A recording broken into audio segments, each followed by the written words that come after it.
Haleluya, puji nama Tuhan. Shalom. Shalom. Selamat sore, selamat kita berkumpul kembali di dalam kasih-Nya Tuhan Yesus. Pertama-tama saya mengucapkan selamat Hari Paskah buat Bapak Ibu, Saudara, jemaat Tuhan di tempat ini. Ya, Tuhan Yesus sudah lahir bagi setiap kita. Tuhan Yesus sudah bangkit bagi setiap kita. Kebangkitan yang membawa sukacita, damai, sejahtera bagi setiap kita. Tidak perlu takut, tidak perlu khawatir lagi, karena kita punya Tuhan yang ajaib, Tuhan yang sudah mampu mengalahkan kuasa maut, sehingga Dia bangkit pada hari yang ketiga. Dan mari kita sore hari ini kita mau bersukacita, karena Tuhan kita baik, Tuhan kita ajaib. Percaya Tuhan Yesus kita ajaib. Boleh lambaikan tangan kita, kita berikan sorak-sorai kemuliaan buat Tuhan Allah kita yang luar biasa. Mari Bapak Ibu kita sama-sama tundukkan kepala kita. Terima kasih Tuhan, terima kasih. 2000 tahun yang lalu Engkau sudah mati bagi kami Tuhan. 2000 tahun yang lalu Engkau memilih disalib bagi kami. Siapakah kami Tuhan sehingga Engkau mau mati bagi kami? Siapakah kami Tuhan sehingga Engkau mau disiksa, dicambuk, dimahkotai duri bagi kami? Engkau lakukan itu bagi setiap kami karena Engkau sangat mengasihi. Terima kasih.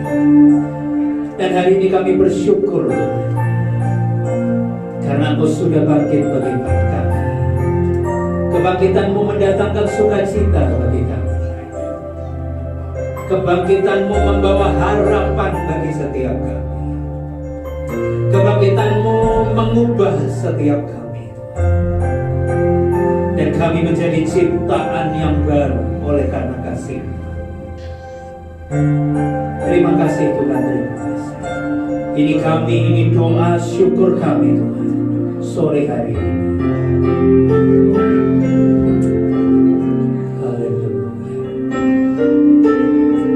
Karya-Mu besar bagi kami.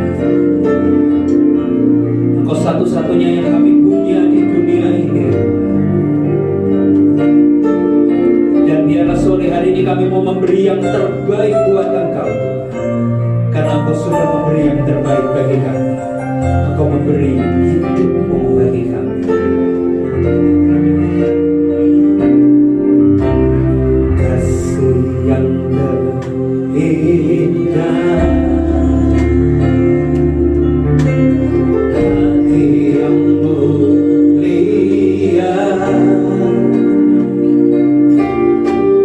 hanya Ku temukan di dalam-Mu, Yesusku. Pujian dari hatiku selalu di setiap waktuku, tiada pernah berubah kasih-Mu.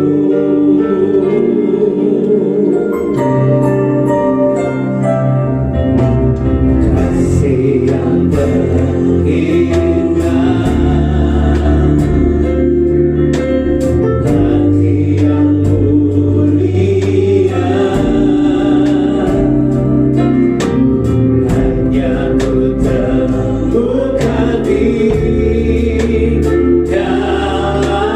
dalam-Mu, Yesusku. Pujian, pujian dari hatiku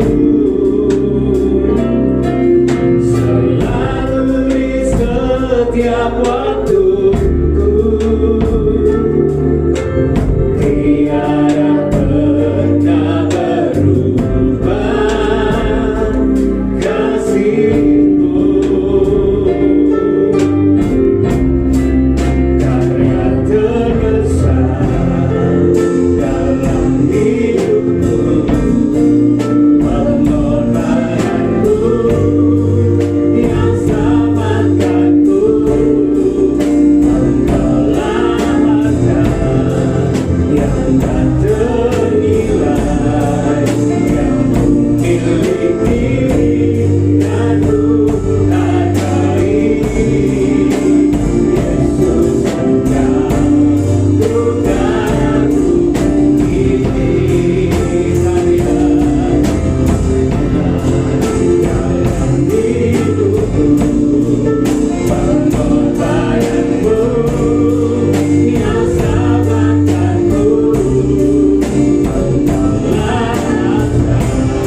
tak ternilai yang ku miliki dan ku hargai.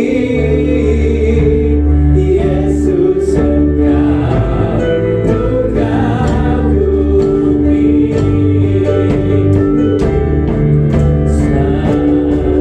dalam hidupku, pengorbananmu yang selamatkanku. Engkaulah harta yang tak ternilai yang ku miliki dan ku hargai.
Yesus salib-Mu kami hidup.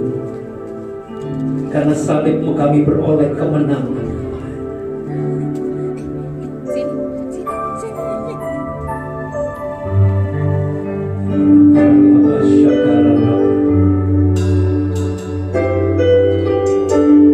Terima kasih Tuhan Yesus.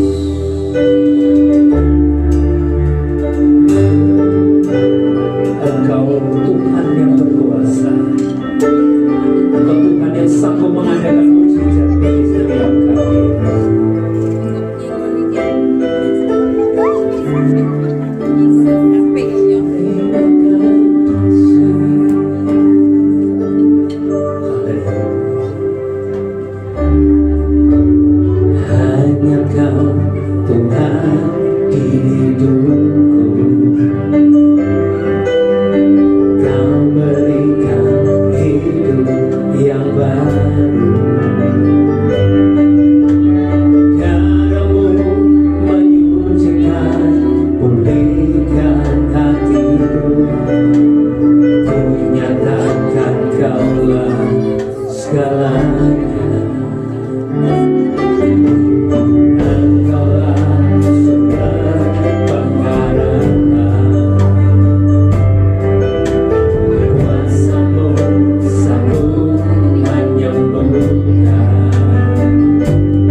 Melakukan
bagi kami. Terima kasih Tuhan. Kami mau bersuka cita, kami mau bersorak-sorai sebab Engkau sudah bangkit bagi kami. Percaya Yesus sudah bangkit buat setiap kita. Mari bersama katakan amin. Berikan kemuliaan buat Tuhan. Amin.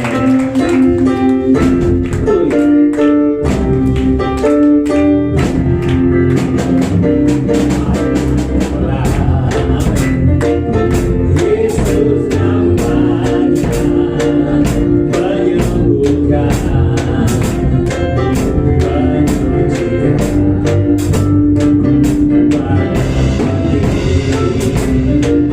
tebus dosaku,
Haleluya, amin, amin, amin. Jemaat Tuhan silakan duduk kembali. Haleluya. Mari Bapak Ibu kita mau mempersiapkan hati kita. Kita akan sama-sama terima berkat Paskah melalui pemberitaan firman Tuhan.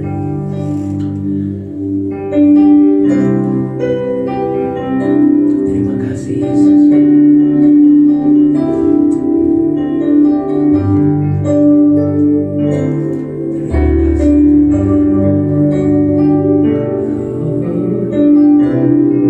Terlalu besar pengorbananmu bagi kami Tuhan.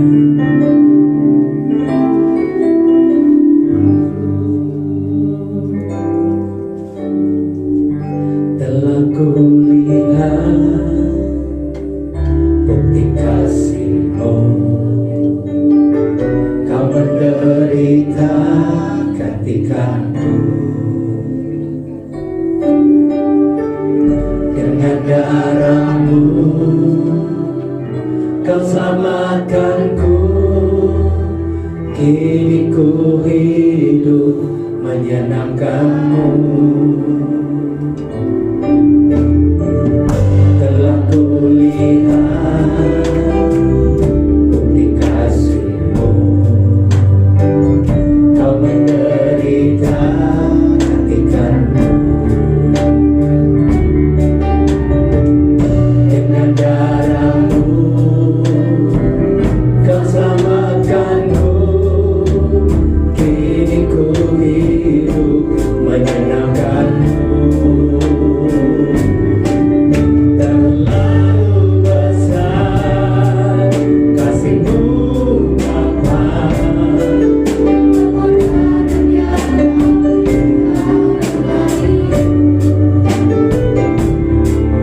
terlalu mahal darah-Mu Yesus tercurah untuk menebus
bagi setiap kami. Apa yang kami punya tidak sanggup Tuhan untuk membalas setiap kasih setia anugerah-Mu bagi kami. Dan sore hari ini Tuhan, izinkan kami membuka hati kami, mata telinga kami Tuhan. Izinkan kami mendengar Engkau berbicara, Engkau menyampaikan pesan-pesan kebangkitan-Mu bagi setiap kami. Engkau sudah bangkit, Engkau tidak lagi di bawah kematian, tetapi kematian sudah Engkau kalahkan. Sakit penyakit kami Engkau kalahkan, beban hidup kami Engkau kalahkan. Terima kasih Tuhan, dan kami pulang membawa kuasa kebangkitan. Kami pulang membawa kuasa kemenangan daripada-Mu. Hamba-Mu Tuhan yang sudah Engkau persiapkan menjadi saluran berkat bagi kami, urapi, tutup bungkus hamba-Mu dengan kuasa darah-Mu, mulut, bibir, lidah hamba-Mu Engkau pakai, sehingga apapun yang hamba-Mu sampaikan semua berasal daripada-Mu. Biarlah setiap kami Tuhan di tempat ini duduk diam mendengar Engkau berbicara bagi kami. Terima kasih Tuhan, terima kasih Yesus. Jemaat Tuhan yang siap menerima berkat firman Tuhan, mari bersama katakan amin. Amin. Silakan duduk. Shalom. Shalom. Baik Bapak Ibu, hari ini kita rayakan hari kebangkitan Yesus Kristus. Kalau kemarin Jumat kita sudah merayakan Jumat Agung, bagaimana kematian Kristus rela disalibkan bagi kita semua. Bapak Ibu, saya ingin membicarakan tentang bagaimana sebenarnya di dalam perjanjian lama dan perjanjian baru tentang anak darah domba. Sebelum kita melihat bahwa Yesus menyerahkan dirinya untuk kita, untuk menyelamatkan setiap kita, supaya kita luput dari segala kesalahan kita, dosa-dosa yang telah kita perbuat. Setelah kita lihat, kalau kita review kembali ke perjanjian lama, bagaimana orang-orang Israel diperbudak oleh bangsa Mesir. Lalu di sana Tuhan membangkitkan seorang Musa untuk membawa bangsa Israel itu keluar dari Mesir, ya. Dan untuk menekankan kesungguhan amanat Tuhan itu, maka Tuhan memberikan kuasa kepada Musa, ya. Dia mendatangkan berbagai macam tulah di Mesir supaya Firaun ini kapok, ya, mau supaya orang Israel ini dikeluarkan dari Mesir. Tetapi di sini kita lihat bahwa Firaun keras kepala. Sudah berapa tulah yang diberikan, dia tidak mau mengizinkan bangsa Israel keluar dari Mesir. Nah, pada tulah yang ke-10 di sini, bagaimana itulah tulah yang harus mengharuskan orang Mesir membiarkan orang Israel keluar dari Mesir, ya. Allah mengutus malaikat kematian di seluruh tanah Mesir untuk mencabut nyawa anak sulung daripada orang Mesir. Nah, sebelum melakukan hal itu, Allah mengutus malaikat ini karena orang Israel tinggal di sana di Mesir. Maka di sini mereka supaya luput dari maut itu, kematian itu, Tuhan memberi perintah khusus kepada umatnya di sana, yaitu setiap keluarga harus mengambil seekor anak domba jantan berumur 1 tahun dan tidak cacat, ya, tidak cacat. Dan itu akan dipercikan kedua domba itu, dipercikan dari kedua tiang pintu ambang di dalam keluarga orang Israel. Sehingga ketika malaikat kematian itu lewat, maka anak sulung bagi Israel terselamat. Sehingga anak sulung bagi Mesir dan binatang pun ikut mati. Bapak Ibu kekasih-kasih Tuhan, yang saya ambil dari kisah ini adalah demikian juga anak domba Allah saat ini, Yesus Kristus, harus disalibkan, benar? Ya. Di saat itu kita bisa melihat Bapak Ibu, Allah memerintahkan tanda. Bukan karena Allah memberikan, orang sisanya harus memberikan tanda di rumahnya. Bukan berarti Tuhan tidak mengetahui, tidak bisa memilah-milah mana orang Israel, mana anak sulung, mana orang Mesir. Tuhan bukan begitu. Tapi di sini kita bisa melihat supaya ini ada hal suatu kepentingan di sini, supaya manusia itu mau taat, benar? Supaya mereka mau taat ketika perintah itu datang, mereka mau melakukannya. Kalau mereka tidak mau taat, maka mereka akan menerima akibatnya. Jadi Tuhan menguji mereka di sini sampai di mana ketaatan mereka ketika Tuhan melakukan satu hal kepada mereka. Nah, Bapak Ibu kekasih-kasih Tuhan, bagi orang Kristen, bagi orang kita percaya saat ini, Paskah, ya, penuh dengan lambang yang bersifat nubuat karena menunjukkan kepada Yesus Kristus. Intinya di sini peristiwa Paskah ini adalah kasih karunia Allah yang menyelamatkan.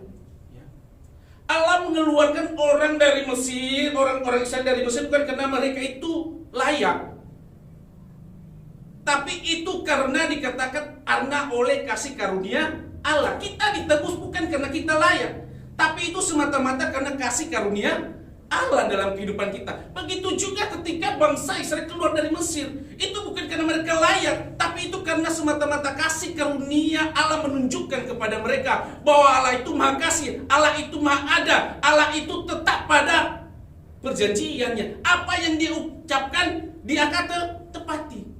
Itu yang dilakukan. Tinggal kita ini manusia taat enggak ketika Tuhan mau melakukan itu. Bukan Tuhan membeda-bedakan, bukan Tuhan tidak tahu, bukan Tuhan tidak tahu ini orang Israel, ini Mesir, ini anak sulung Israel, ini anak sulung Mesir. Tidak.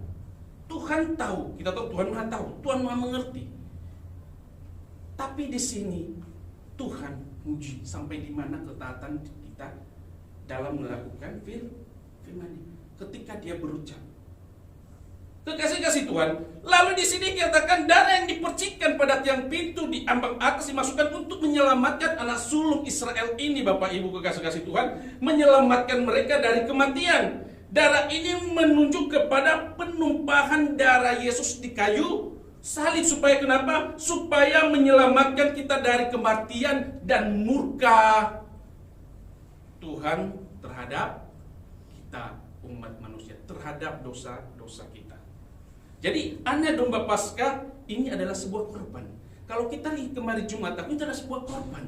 Ya, dikatakan itu sebuah korban yang berfungsi sebagai pengganti anak sulung. Korban ini menunjuk kepada kematian Kristus, dan saat ini dia bangkit menunjukkan bahwa dia adalah Tuhan. Amin. Jadi di sini kekasih-kasih Tuhan, kenapa dikatakan tadi supaya anak domba yang di bawah umur 1 tahun tidak cacat? Karena kenapa? Ini juga menunjukkan bahwa Yesus itu tidak berdosa. Atas ketidakberdosaannya itu, dia rela menanggung segala dosa-dosa umat manusia, supaya murka Allah itu tidak terjadi bagi kita, kekasih-kasih Tuhan. Jadi mari kita lihat di sini di Matius 28 ayat 1 sampai 10. Matius 28 ayat 1 sampai 10.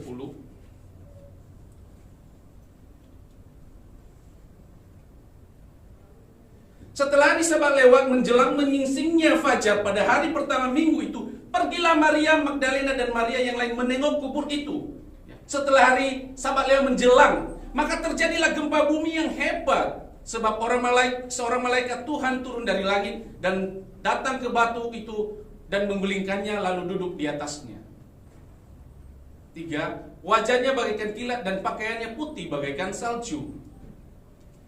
Dan penjaga-penjaga itu gentar ketakutan dan menjadi seperti orang-orang mati. Akan tetapi malaikat itu berkata kepada perempuan-perempuan itu, janganlah kamu takut, sebab aku tahu kamu mencari Yesus yang disalibkan itu. Ia tidak ada di sini sebab ia telah bangkit sama seperti yang telah dikatakannya. Mari lihat tempat ia berbaring. Dan segeralah pergi dan tanyakanlah kepada murid-muridnya bahwa ia telah bangkit dari antara orang mati. Ia mendahului kamu ke Galilea, di sana kamu akan melihat dia. Sesungguhnya aku telah mengatakannya kepadamu. Mereka segera pergi dari kubur itu dengan takut dan dengan sukacita yang besar dan berlari cepat-cepat untuk memberitahukannya kepada murid-murid Yesus. Tiba-tiba Yesus berjumpa dengan mereka dan berkata, salam bagimu. Mereka mendekatinya dan memeluk kakinya serta menyembahnya. Maka kata Yesus kepada mereka, jangan takut, pergi dan katakanlah kepada saudara-saudaraku supaya mereka pergi ke Galilea dan di sanalah mereka akan melihat aku. Di dalam kita bacaan ini tidak pernah dikatakan bahwa ketika selama Yesus yang ikut Jumat kemarin, selama Yesus dicambuk, dipukuli, dianiaya sampai dia disalibkan ke Golgota, sampai dia mati, sampai dikuburkan, sampai bangkit, ada murid-murid. Ada murid-murid, Bapak Ibu? Ini gak ada diceritakan. Cuman satu saja. Murid-murid yang ada Yohanes ketika Yesus disalibkan. Karena Yesus menitipkan ibunya kepada Yohanes. Setelah itu, dalam penganiayaan dalam Yesus, pergumulan dalam Yesus, murid-muridnya tidak ada.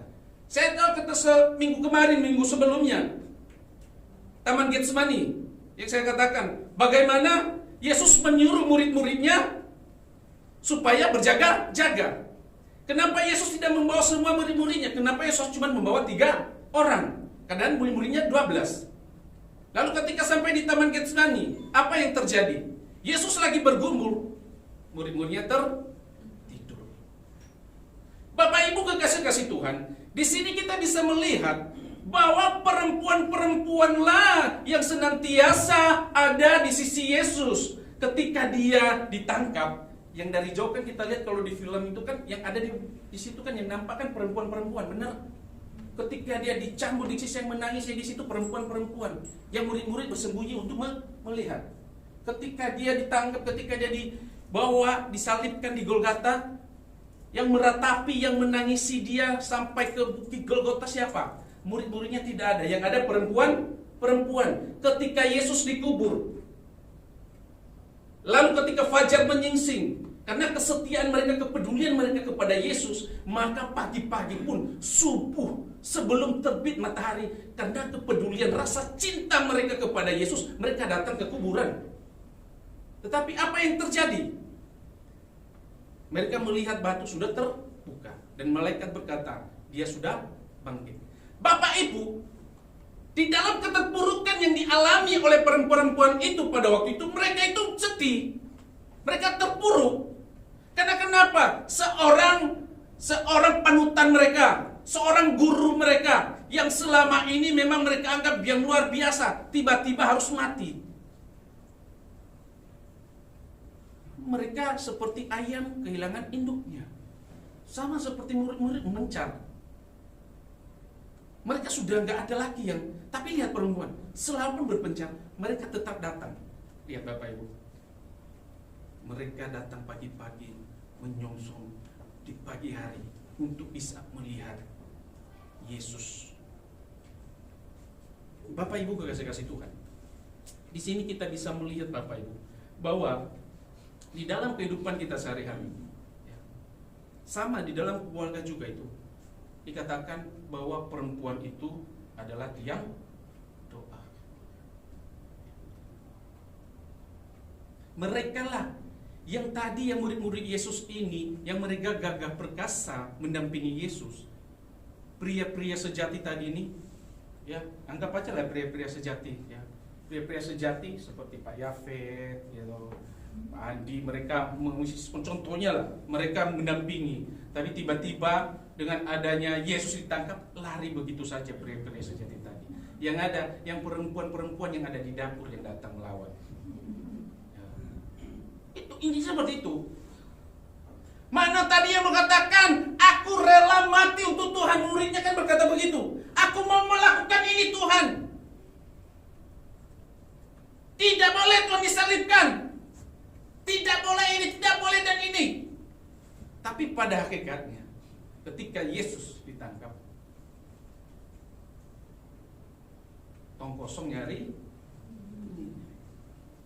Perempuan-perempuan yang tadi hanya yang tukang masak di belakang, mereka yang senantiasa menyongsong Yesus, mereka yang senantiasa memberikan kekuatan, mereka yang senantiasa menaungi Yesus, mengiring Yesus ke Golgota. Ya, perempuan-perempuan itu berkata, saya mau iring Yesus. Nggak ada perempuan. Saya mau iring Yesus. Itu perempuannya untuk selama-lamanya. Lihat dalam kehidupan mereka, kesusahannya mereka lalu tetap mengiring Yesus. Meskipun saya susah, menderita dalam dunia, saya mau iring Yesus sampai selama-lamanya. Itu Maria Magdalena dan Maria lainnya yang datang menyongsong Yesus, melihat kubur Yesus. Pagi-pagi mereka mempersiapkan rempah-rempah, minyak untuk datang ke kubur Yesus. Tetapi sekalipun di hadapan mereka tahu bahwa akan ada batu yang akan bergegas yang berat sekali, tetapi tidak ada satupun tantangan mereka datang ke Yesus. Kenapa? Karena pintunya sudah terbuka. Ketika mereka melihat, malaikat itu menampakkan diri kepada mereka, bukan kepada murid-murid Yesus, tapi kepada perempuan-perempuan itu. Setelah dia katakan dia sudah bangkit, perempuan ini pergi. Lalu Yesus menampakkan diri kepada siapa? Kepada perempuan-perempuan, bukan kepada murid-muridnya loh.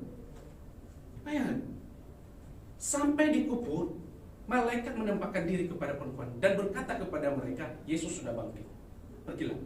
Ketika mereka pergi, Yesus datang menghampiri mereka. Lalu mereka tidak tahu, oh siapa kamu? Enggak. Tapi mereka menyembah dia, sujud menyembah dia. Lihat murid Yesus. Thomas kata, aku tidak percaya sebelum aku mencucukkan tanganku. Tapi perempuan itu langsung menangkap dengan baik. Dia percaya, oh itu Yesus, menyembah langsung. Kenapa? Memang mungkin instingnya, hatinya ya. Karena ini perempuan ini kan main hati.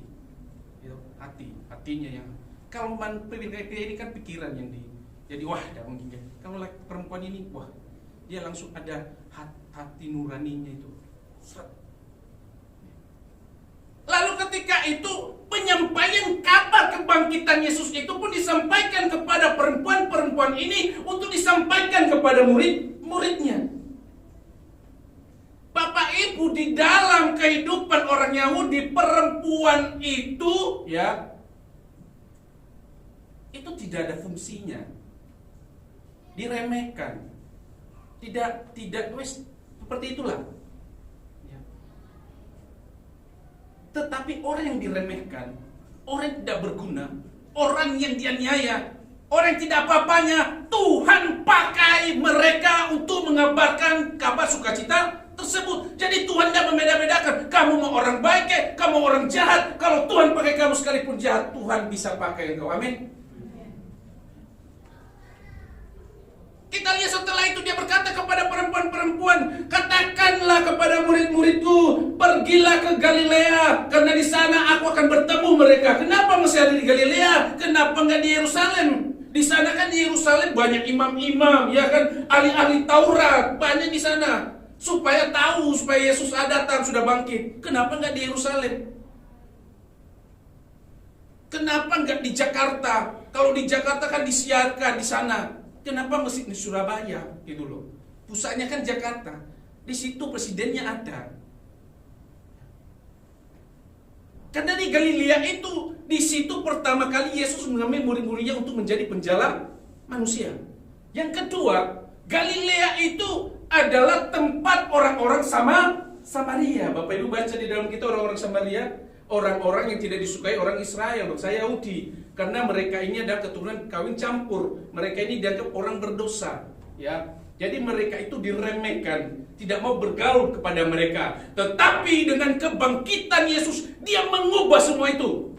Orang yang direndahkan, orang yang kamu anggap berdosa, orang yang kamu anggap tidak ada gunanya, bangsa yang kamu anggap tidak ada apa-apanya. Tetapi ketika kebangkitan Yesus, dia mengubah semuanya itu. Amin. Dia mengubah. Orang yang tidak ada apa-apanya, dia mengubah supaya mata para murid ini terbuka, supaya mereka tidak hanya memilih-milih saja di dalam pelayanan mereka, supaya mereka juga mau melayani orang-orang berdosa, jangan orang-orang benar saja. Disinilah Tuhan membuka mata hati mereka supaya mereka paham dan mengerti, Bapak Ibu. Paham dan mengerti, ya. Jadi di dalam ini kita lihat yang jelas dari dua hal tadi, para perempuan dan Galilea ini, orang Samaria ini memiliki satu kesamaan yang sama, yaitu yang tidak dianggap oleh dunia ketika orang-orang menutup mata dan memberi batasan kriteria kepada mereka. Tuhan membuka matanya lebar-lebar untuk berkarya kepada siapapun juga. Amin. Tuhan bisa berkarya kepada siapapun juga. Bukan hanya kepada saya, bukan hanya kepada Pak Andi berkarya terus, tapi kepada orang lain, siapapun itu. Tetapi di dalam ini kita bisa melihat Bapak Ibu, pengharapan para perempuan yang hanya semula ingin, mereka ini semula ini tidak berharap loh. Semula ini mereka datang merawat jenazah Yesus, membawa rempah-rempah meminyakinya di sini. Yang hanya semula ini mereka merawat jenazah Yesus, tiba-tiba berubah drastis di sini. Dikatakan menjadi sesuatu pengharapan yang menimbulkan kekuatan sukacita di dalam hidup mereka. Sebab Tuhan Yesus yang wafat itu telah bangkit. Makanya di dalam Matius 28 ayat 8 di sana menyatakan itulah reaksi para perempuan yang semula sedih, semula berduka, semula kehilangan, serta tidak berdaya di dalam kehidupan mereka berubah menjadi sukacita yang sangat besar. Ya. Jadi Bapak Ibu kekasih-kasih Tuhan, apa makna dari kebangkitan Yesus ini di dalam kehidupan kita? Ya. Injil Yohanes mencatat bahwa Maria Magdalena berangkat pagi-pagi buta. Jadi ada itu pagi-pagi menjelang fajar dan waktu masih gelap. Berarti itu kan kalau menjelang fajar itu kan masih gelap, untuk menjelang supaya sinar matahari mulai terbit. Nah, kalau waktu mulai gelap, waktu gelap itu kan berarti belum, sama aja sebenarnya arti katanya. Kan pagi-pagi jam 5 masih gelap. Oh, jam 5 menyongsong pagi, ya benar kayak gitu, seperti itu. Jadi sebenarnya artinya sama, menyongsong pagi. Nah, di sini kita bisa melihat Bapak Ibu, bagaimana, mari kita perhatikan bagaimana sebagian orang itu menjadikan Yesus bukan sebagai objek di dalam kehidupannya, tetapi menjadi subjek di dalam hidupnya. Di dalam ayat 1-10 ini, Magdalena awalnya datang ke kuburan Yesus karena dia sangat mengasihi, dia sangat mencintai. Karena kasihnya kepada Yesus, dia sangat mempedulikan Yesus. Sehingga pagi-pagi buta pun dia mau datang ke kubur Yesus. Artinya di sini Bapak Ibu, orang kita ini yang mengalami Paskah ini adalah orang-orang yang saling mempedulikan satu dengan yang lain. Intinya Paskah itu satu, kita mempedulikan satu dengan yang lain. Amin. Dan saling menghargai, mempercayai satu dengan yang lain. Itu Paskah bagi kita. Ya. Orang yang mengalami Paskah adalah orang yang tidak melihat masa lalu yang dialami, tetapi dia melihat masa depan. Amin. Itu yang terjadi, kita belajar dari perempuan-perempuan ini. Di dalam kesedihan mereka, mereka tidak mau berlarut-larut di dalam kesedihan mereka. Mereka tidak mau berlarut-larut di dalam duka yang mereka alami. Mereka tidak mau berlarut-larut di dalam kesengsaraan yang mereka alami. Mereka ditinggal oleh kekasih mereka. Mereka ditinggal oleh guru mereka. Mereka tidak berlarut-larut, tetapi mereka bangkit. Mereka datang ke kubur Yesus dengan peduli. Mereka tidak mau mengingat apa yang terjadi di belakang, tetapi mereka menyongsong masa depan yang penuh harapan. Amin. Itu makna Paskah bagi kita. Ya. Orang yang mengalami Paskah adalah orang yang bangkit dan mau bangun dari keterpurukan hidupnya. Ya. Tersadar dan mau berbagi dengan orang lain. Ya. Mau berbagi dengan orang lain. Jadi Bapak Ibu, murid-murid perempuan tidak banyak tanya pada waktu mereka ketemu Yesus, tapi dikatakan mereka langsung menyongsong Yesus. Ya. Murid-murid perempuan tidak meragukan, tetapi mereka langsung memeluk Yesus dan sujud di bawah kaki Yesus. Firman-Nya berkata begitu. Mereka nggak pernah meragukan satupun. Ketika melihat, mereka tidak kata, oh setan, tahunya itu sudah meninggal. Mereka tidak menganggap, waduh ini benar apa enggak. Tapi ketika mereka melihat, mereka langsung menyongsong, mereka langsung memeluk, mereka langsung sujud. Alkitab berkata demikian. Murid yang lain pernah melakukan sedemikian? Tidak. Itulah kita hebatnya. Hebatnya perempuan-perempuan. Amin. Ada suara perempuan-perempuan. Bapak Ibu kekasih Tuhan. Makanya kan kalau di gereja itu memang banyaknya perempuan, jangan salah. Saya dihitung laki-laki, gimana laki-laki pelayan semua. Ya, itu Bapak Ibu. Jadi di sini kita bisa melihat Murid perempuan tidak tercengang, waduh, benar tak itu? Tapi dia langsung Yesus. Dia langsung klop. Hatinya langsung, oh itu benar. Kalau saya mungkin gitu ya, berpikir dulu, benar apa enggak ini? Ya benar, emang karena laki-laki berpikir begitu. Ini benar Pak. Tapi kalau perempuan ini langsung dengan hati, rohaninya langsung peluk, wah itu benar, Yesus. Langsung dipeluk, langsung sujud. Itulah luar biasanya. Makanya di dalam, saya lihat ini dari awal hingga akhir ini, siapa yang senantiasa ikut bersama Yesus selama dia mengalami penganiayaan, penyaliban dan kematian, itu yang ada perempuan. Tapi selama Yesus melakukan mukjizat, berkhotbah, melayani kemana-mana, siapa yang ada di sampingnya? Laki-laki. Laki-laki, bukan perempuan. Laki-laki. Siapa? Ketika Yesus menyembuhkan ini, siapa yang menahan-nahan? Laki-laki, murid-murid. Ketika Yesus datang tuh, laki-laki yang senantiasa menjaga Yesus. Ketika Yesus ditangkap, siapa? Laki-laki yang ingin berantem kepada prajurit Roma. Tapi ketika Yesus sudah ditangkap, laki-laki di mana yo? Lari makanya. Ya kan? Lari. Kalau dibilang lari enggak sih? Tapi biasanya kayak dikata mereka bersembunyi, melihat dari jauh, tidak berani. Yang mendekat adalah perempuan. Makanya perempuan itu jauh dekat, jauh di mata, dekat di hati. Itu fiksinya laki-laki, dia pun jauh di mata tapi dekat di hati. Padahal kenyataannya takut untuk menghampiri.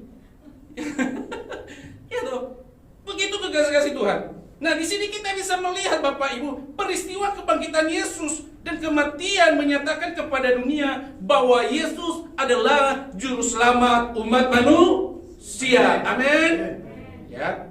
Peristiwa kebangkitan Yesus dari kematian menyatakan bahwa Tuhan telah menggenapi firman-Nya. Amin.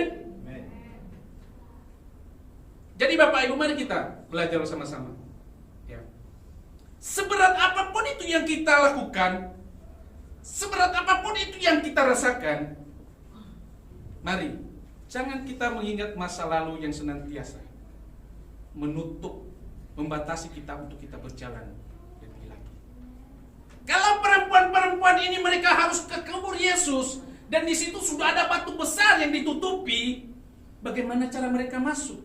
Tetapi karena mereka tidak melihat batu itu, tapi dengan kesungguhan hati mereka, kerendahan hati mereka, kerinduan mereka, kepedulian mereka kepada Tuhan, mereka datang tanpa memikir apa-apa. Mereka mau merawat jenazah Yesus. Tetapi ketika mereka datang, pintu pun sudah terbuka. Jadi batu sandungan itu, batu itu terlalu disingkirkan. Jadi benar, kalau kita fokusnya kepada Tuhan, maka batu sebesar apapun itu bisa disingkirkan. Amin. Ya. Jadi hari kita belajar, hai engkau para pria-pria, belajarlah kepada perempuan-perempuan Maria Magdalena dan Maria lainnya. Ya. Karena merekalah yang senantiasa ada di sisi Tuhan ketika Tuhan mengalami banyak tantangan di dalam hidupnya.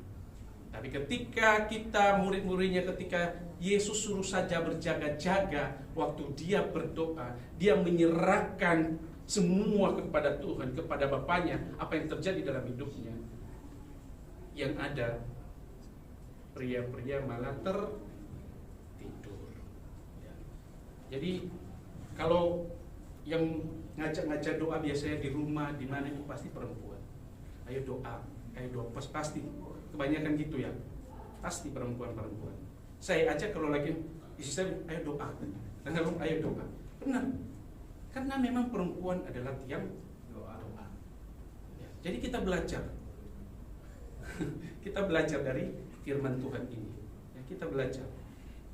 Mari kita belajar mengerti, memahami apa yang Tuhan inginkan dalam setiap kehidupan kita. Amin.